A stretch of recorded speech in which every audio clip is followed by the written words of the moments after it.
guy. And the next guy, I've been following him for 6 months, and we are really international, right?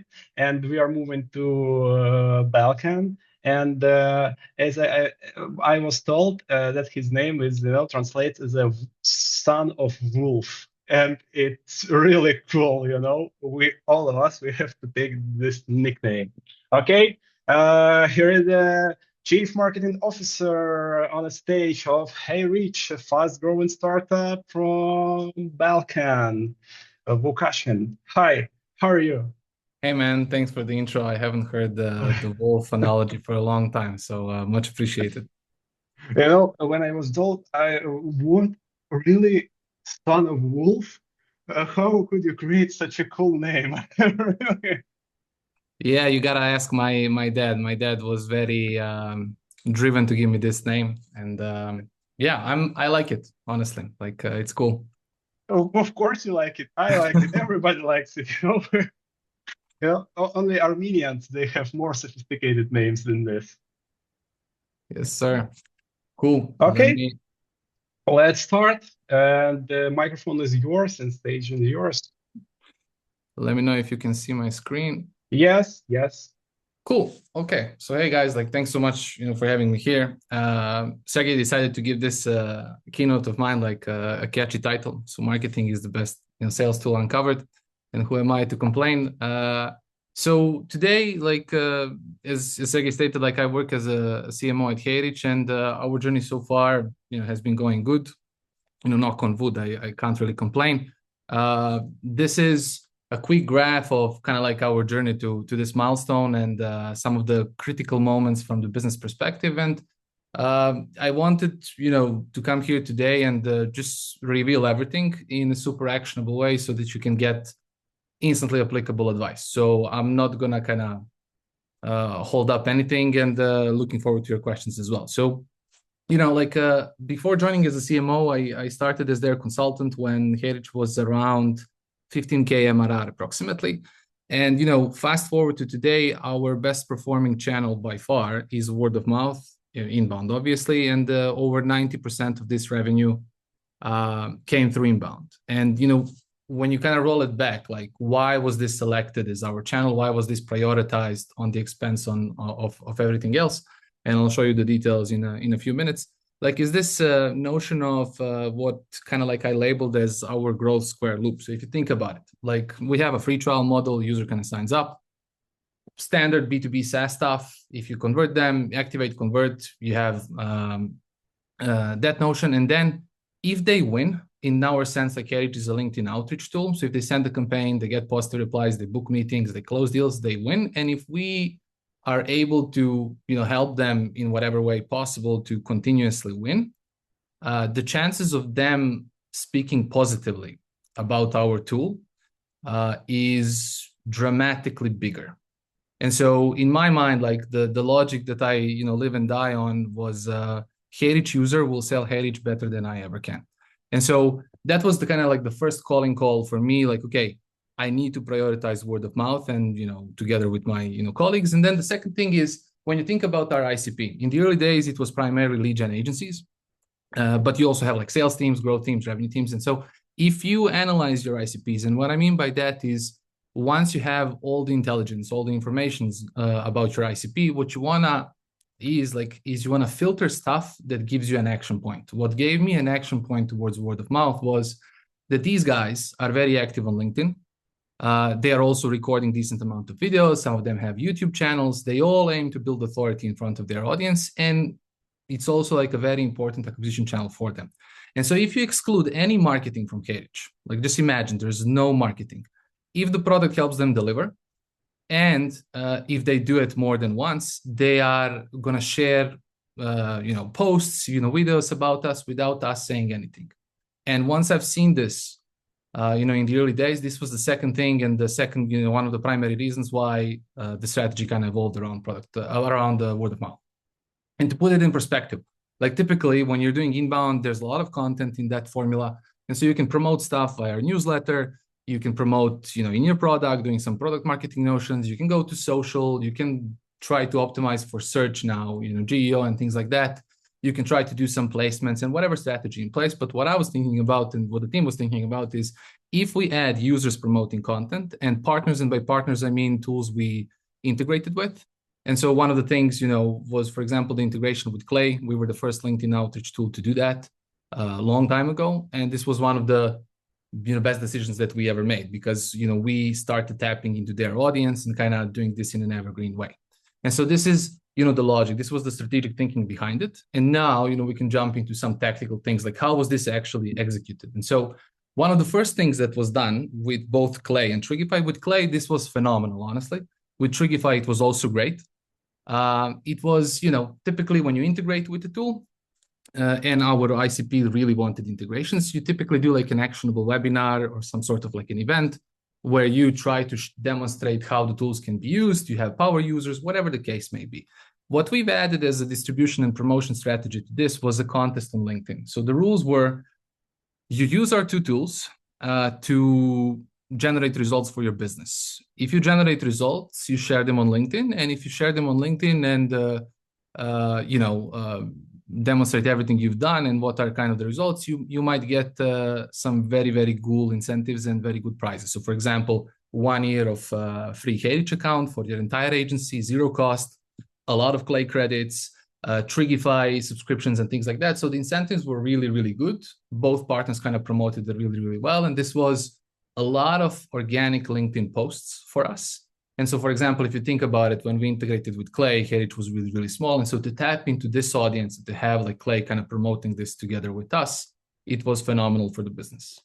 And then, imagine you had like 50 or 100 of these LinkedIn posts. Then the second thing that we've done, and this was around the time where I joined full time, we took all these stories and kind of converted them into user-driven content. So besides one SEO experiment that I've done in the early days around money keywords and bottom of the funnel stuff, the primary content strategy was putting our users into the spotlight because this will fuel word of mouth. And once we start promoting these stories, they are bringing leads on both ends. So it's not just leads for us, it also leads for our agencies who were, outsourcing outreach services. And in our network, there was more and more people who were looking for these kinds of services. And so together, you can see the example how Zonke kind of shared this when we've done this story with him, but this was the logic. And this was what was fueling kind of word of mouth. We would do the heavy lifting of creating this content. Then together with our users, we would promote them.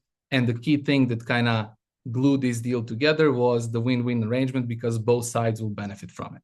So that was the mechanics and the engine behind the strategy.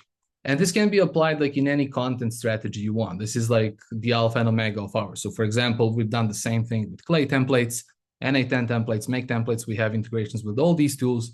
And so some of these templates are from our internal team, but a lot of them are from users who are also offering Clay services and things like that. And so there we give them additional channels to establish their authority, additional acquisition channels and things like that. But then on the flip side, we can use this content for acquisition ourselves, but we can also use it for onboarding, for retention, existing users, etc. And so one piece of content can be repurposed everywhere, which in the early phase and in any phase really is really beneficial because you're kind of amplifying effects. You have that snowball effect. Same thing is happening on our YouTube. So for example, Kellen is a HeyReach expert. We're recording videos together and sharing them together. Same with our blog. We have a lot of tactical articles with with industry experts and with our ecosystem and things like that. And so user-driven content is really the pillar of these types of things. And so if you let's rewire back, how does this work? So the critical thing, for example, with Outbound Outliers was, I don't want to make a piece of content that's going to be like before HeyReach and after HeyReach or a typical case study. It's not about HeyReach. It's about the user and their expertise. So there, if you think about it, like the Batman or the Batwoman or Catwoman, whatever metaphor you want of the story, we're just Robin or Alfred at best in that narrative. And because they're using HeyReach, it gives us an opportunity to borrow a tactic from Ahrefs, for instance, where you are selling your tool without really selling your tool. You're kind of like adding natural product placement, which helps you kind of accelerate acquisition because your tool solves the main pain point of the story, but it's explained in an actionable way from the user's perspective. And plus, we've tried also in these content pieces to add this what we call like this like nest factor, which means like if say I'm writing the content, so this would be like Vuk nest factor in a sense, like you're adding your branded voice, whether it's your jokes, your metaphors, the way you kind of explain it. So it's kind of very, very build this brand awareness in the best possible way. And in a way, AI can't replicate this. So it's like you're maximizing the content distribution power from all angles, whether it's branding or acquisition or whatever the case may be.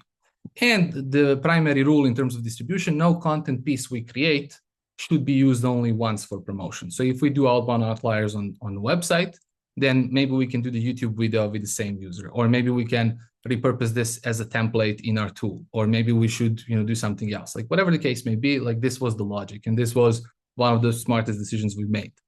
And we're still kind of making. And so then you can think about it like, okay, what's next? Like, how do we amplify this? And so you can have, for example, a lot of we have right now is the expert and creator program, where we are even more closely collaborating with most successful users of HeyReach, or the longest users of HeyReach, the ones that are producing consistent LinkedIn outreach results, and we're giving them access to more cool things. So they get more, leads because we're distributing them together and allowing more business collaborations. They have exclusive benefits in a sense, like doing events with us. We fly them, where we need to fly them, or whatever, the arrangement is with specific people. And they also have like VIP access to HeyReach in a sense. They're first to see some new features or influence the new features of the product roadmap and things like that. And so that was another thing that we kind of added that was very, very instrumental for us, which kind of glues into this model.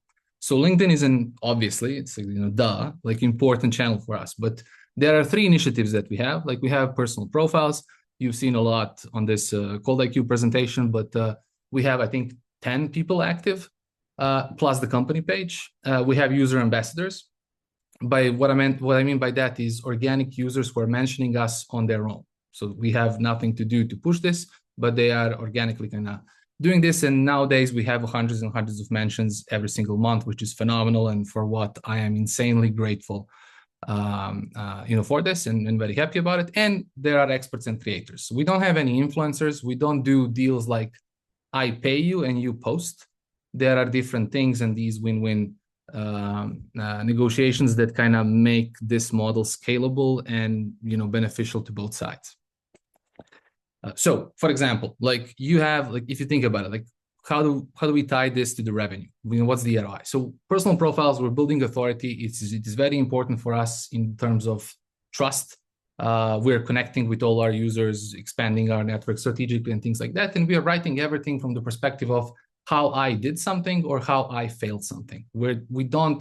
Me especially, I never want to do like a LinkedIn post where here's what you should do to build a company of 10 million ARR. It just like sounds a little bit audacious to me, if you ask me, but maybe that's just me. In any case, like even if you don't have any evidence, you can go for journalistic angle. So say that I'm doing this from this perspective, like I could be, okay, how does company X use LinkedIn outreach to generate X amount of revenue? Even if they are not a HeyReach user, how does Clay do outbound? And then I break it up. Like think about, for example, Growth Unhinged newsletter from Kyle Puyar. Like you can take this journalistic angle until you build enough evidence yourself in this game where you're kind of operating. Same stuff, especially before the latest LinkedIn, algorithm change, the media stuff on LinkedIn carousels images were working great. I know you've listened to this at the previous presentation, so I don't have to go into the details, but I've played with a lot of these, like tested text only versus images, and it was working phenomenal. And another component to it is the word of mouth. If you think about it, are strategic collaborations. So you can collaborate with your users, you can collaborate with influencers in your space, you can collaborate with your integration partners, with the key logic being of instead of making this post only posted once, let's do it 2 or 3 times and tap into each other audiences. Like tactical collaborations. Very, very cool stuff for us, whether it's promoting an event or you're just sharing an actionable strategy, whatever the case may be, it works great.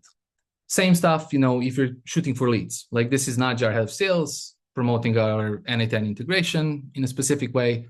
On the flip side, you have me sharing like an actionable tactic, and where HeyReach has like natural product placement. Same logic as Outbound Outliers, only adapted to LinkedIn. And you can see the engagement. Some posts, get more engagement, some less. But the logic with it is you can get inbound leads from it. But then on the flip side, you can also play the inbound led outbound card. So what is the inbound led outbound card? It's a way of you exporting your engagers. So say you have one profile and you have like 1,000 people engaged on your post. You can kind of get this audience, put them in Clay, qualify them. And usually a typical benchmark is between 5 and 15% are your qualified leads. And then you send them to a tool like HeyReach, where you can do like LinkedIn Outreach or Instantly or Smartly or whatever tool you're using. It doesn't really matter. And the cool thing about it is this is no longer called outbound. It's warm outbound because these guys already know you. They might trust you. They might have engaged with your stuff for like a long time. And the likelihood of you getting a higher reply rate, higher booked meetings or conversions, whatever the case may be, increases dramatically. And the same, like I'll give you an example. So this is a campaign we've done in Q3 last year. So our head of sales, she used this as a criteria. So give me all agencies. So our ideal ICP, right? We qualify them in Clay, who visited our website in the last 30 days, and they have like high ICV deal potential. Because at that time, we launched some very, very specific agency features that agencies were looking. This was a campaign that generated the results that you can see in the angle. We've done it both ways. So both LinkedIn and email. You can see how it looked in here. It starts with if connected filter. If I'm connected, send a message immediately. Follow-ups, everything. If I'm not connected, send a connection request. Then if they accept, send a message. If they don't accept, we can send them to SmartLead. HeyReach now has native integrations with both SmartLead and Instantly, so you don't need to have any mediator in between. And then you kind of like do this multi-channel stuff very, very efficiently and very, very easily with the right messaging.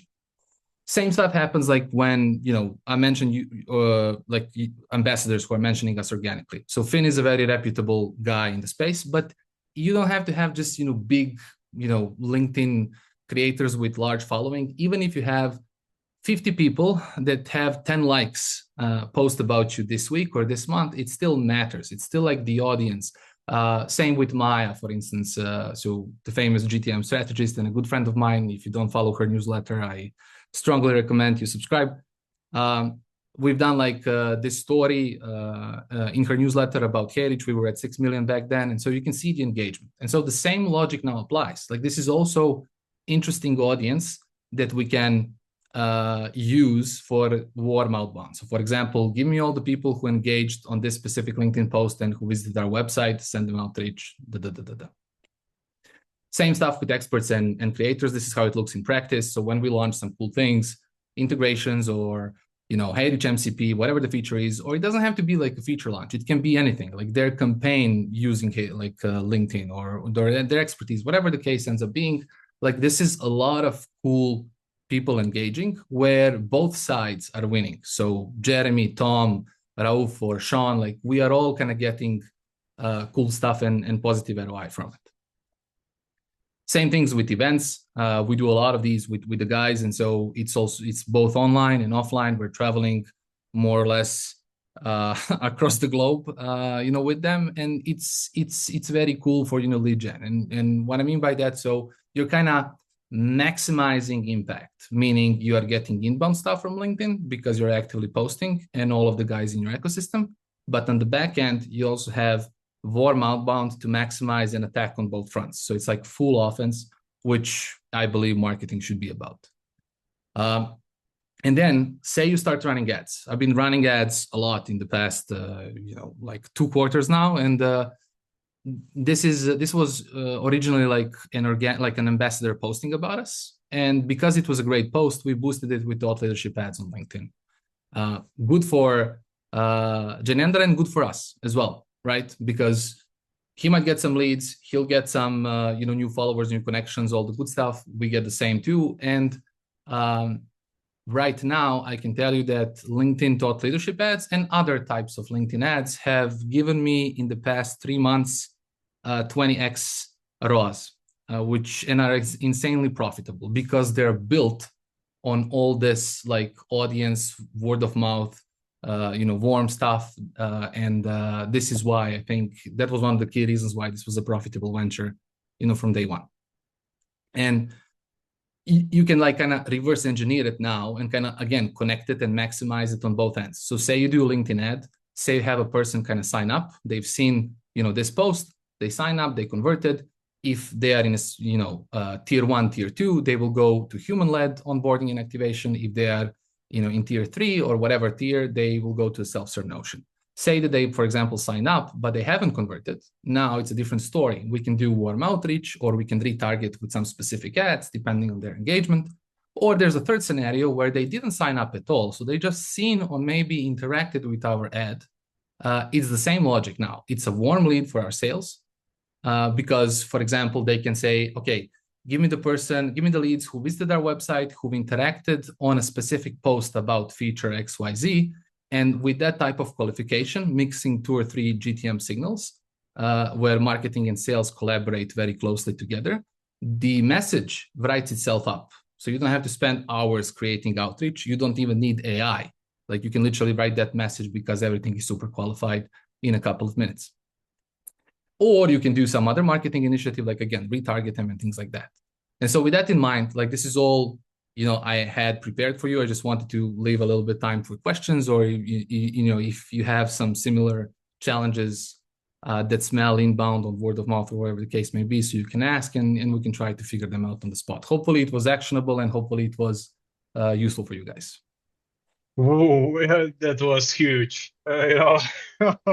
It's something you can expect from the son of Wolf. Really. Okay. I have many questions, but we don't have much time, so let's go with top 3 questions.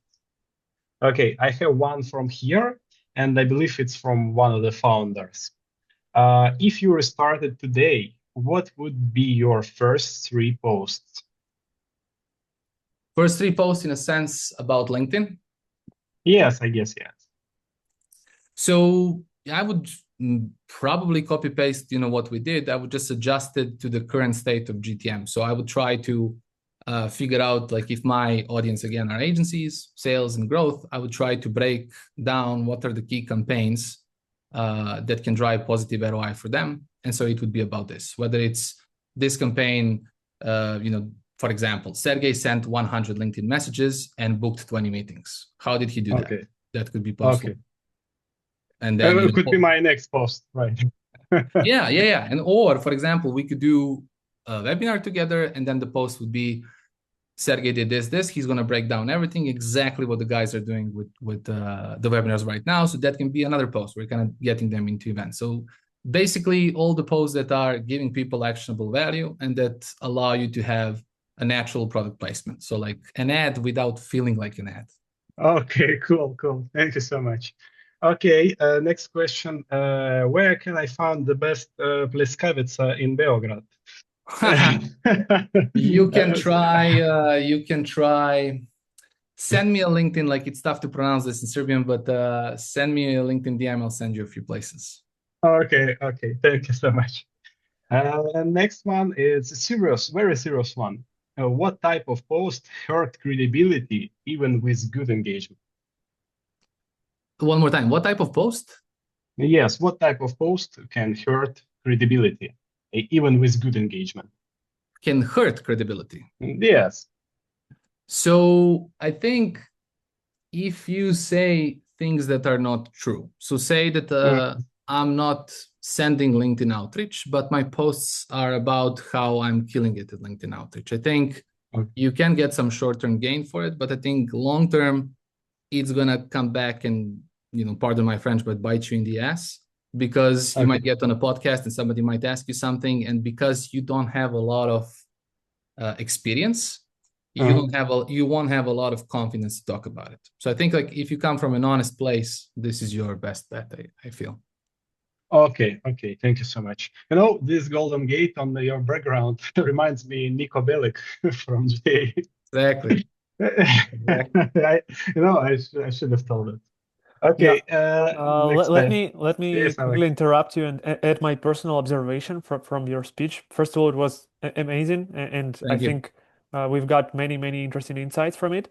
But my personal observation, is that basically HeyReach is a well-known tool. We all use this tool to automate our outbound and to be able to connect with people, send them some opener messages, get in touch with them and follow up. And on the other hand, we have like our tool, which is Crosslike, which is all about engagement and actually content, publishing content. But it's true for both companies that in your case, you do not rely only on the outbound. Obviously, you have built a great product and we all use it, but you do not rely only on the outbound. You still publish a lot of great content, and probably you have a significant amount of leads coming from your inbound strategy as well. So what is distribution between inbound and outbound in your case? And I can also share our numbers as well. So I can tell you for 2025, inbound was responsible for more than 90% of revenue, but you got to keep in mind this, like inbound is not marketing only. Like marketing and sales, in my opinion, are GTM engine together. And so I'll give you like a tactical example. We are now getting close to 3K, but in 2025, it was around 2K free trial signups a month. And so you can qualify free trial signups because some guys need self-serve motion, some guys need human-led. And so we can qualify these leads, organize them in Clay. And then back in December 2024, our conversion rate from free trial to paid, if I recall correctly, was around 9%. We doubled it in 30 days, primarily because we started doing this. Like, okay, these guys go to self-serve, these guys go to sales, these guys go to success. So inbound is the one kind of driving people into it, but there's a lot of sales and success guys who are kind of jamming, with us as well. So it's tough to tell you like precise percentages because everything is interlinked together. Okay, makes a lot of sense. And actually, it was a tricky question because, in my honest opinion, it's not about one or another. So if people are debating between inbound or outbound, you should go with both. And that's what we do. And that's what you actually do. Because inbound is great to initiate some first touch with your potential warm leads. And then you have to follow up. Then you have to identify who engaged with your content and start conversation with them. And here is where you start using HeyReach, for example. So for us, I would say that, all our leads are 100% are from inbound and 100% from outbound, because with all the leads, you apply both. And I think people should stop debating between going one way or another. You have to use I totally agree. There are no really trade-offs. I think full offense, maximum impact. Sergey started with the wolf analogy. I can probably finish with the sporting one. So you can have a team where one player scores 30 goals a season, or you can have a team where 6 players score 5 goals each. I'll much have the second variation rather than the first, because in my mind, this is what wins championships, not only games. And so I think marketing, sales, support, success, they should stick together very, very closely until, end of time. Okay, probably it's Sarvena Zvezda, right? Okay, thank you so much for those insights. And we're running out of time, so I will collect all the other questions and send it to you over LinkedIn. So I hope I will see you in our upcoming webinars. I will send you information over. So thank you so much. It was very cool and it was really nice to see you today. Thank you for the invite, and thanks everybody for tuning in. Okay. Bye-bye. Okay, take care. Bye-bye.